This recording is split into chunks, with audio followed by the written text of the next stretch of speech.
2011 నుంచి ఇప్పటి వరకు 14 సంవత్సరాల కాలంలో 20 లక్షల మంది భారతదేశం పౌరసత్వం వదులుకొని భారతీయులు విదేశాలకు వెళ్ళిపోయారని విదేశీ వ్యవహారాల శాఖ సహాయక మంత్రి కీర్తివర్ధన్ గారు అయితే పార్లమెంట్లో ఒక లిస్టు తయారు చేశారు. ఆ లిస్టు ప్రకారం గత 5 సంవత్సరాలుగానే 9 లక్షల మంది విదేశాలకు వెళ్ళిపోయారు.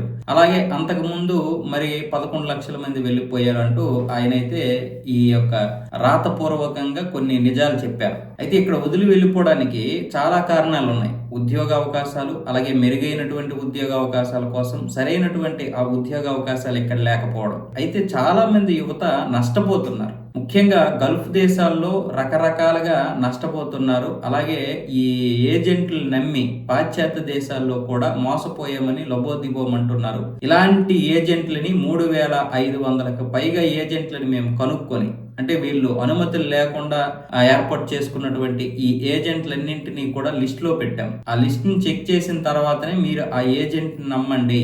ఈ 3505 ఈ లిస్ట్ లో లేనటువంటి ఈ యొక్క ఏజెంట్ల వివరాల గురించి పూర్తిగా ఇమైగ్రేన్ పోర్టల్లో నమోదు చేసాం. దాన్ని పరిశీలించిన తర్వాతనే మీరు ఏజెంట్ ఎంచుకోండి. భారత ప్రభుత్వం ఎవరికైతే అనుమతులు ఇచ్చిందో, ఎవరికైతే లైసెన్స్ ఇచ్చిందో వాటిని కనుక్కొని మీరు ఏదైనా సరే సంప్రదించండి. కానీ డబ్బులు ఉన్నాయి కదా, లేకపోతే మనకి అవకాశాలు లేవు కదా, ఏదో ఆతృత పడి మీరైతే అవకాశాలు అందిపుచ్చుకొని విదేశాల్లో ఇబ్బంది పడకని ఇప్పుడు కీర్తివర్ధన్ గారు అయితే చెప్తున్నారు.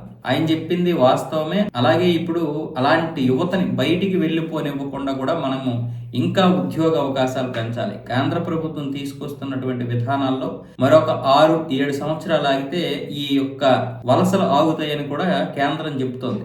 ఎందుకంటే ఇప్పుడిప్పుడే మేక్ ఇన్ ఇండియాలో భాగంగా చాలా సంస్థలు ముందుకు వచ్చాయి. దానికి సంబంధించి ఈ కంపెనీలన్నీ మళ్ళీ యాక్టివ్ గా అయ్యేసరికి చాలా సమయం పడుతుంది. ఒక 5-6 సంవత్సరాల సమయం పడుతుంది. దాంతో పాటు ఇప్పుడున్నటువంటి కంపెనీలకు కూడా కొన్ని రాయితీలు ఇచ్చి ఉద్యోగ అవకాశాలు ఒక్కొక్క కంపెనీ 2 ఎక్స్ట్రాగా పెట్టుకోవాలి. వాళ్ళకి సంబంధించి జీతాలు ప్రభుత్వమే ఇస్తుంది ఆ కంపెనీలకి. అంటే ఈ విధంగా ఉద్యోగ అవకాశాలు పెంచి నిరుద్యోగాన్ని తగ్గించడానికి కూడా కేంద్ర ప్రభుత్వం కొత్తగా ఈ పథకం తీసుకొచ్చింది. ఇప్పటికే 50 మంది కంటే మించి ఉన్నటువంటి ప్రతి కంపెనీకి ఈ యొక్క ఆంక్షలు అయితే వెళ్ళాయి.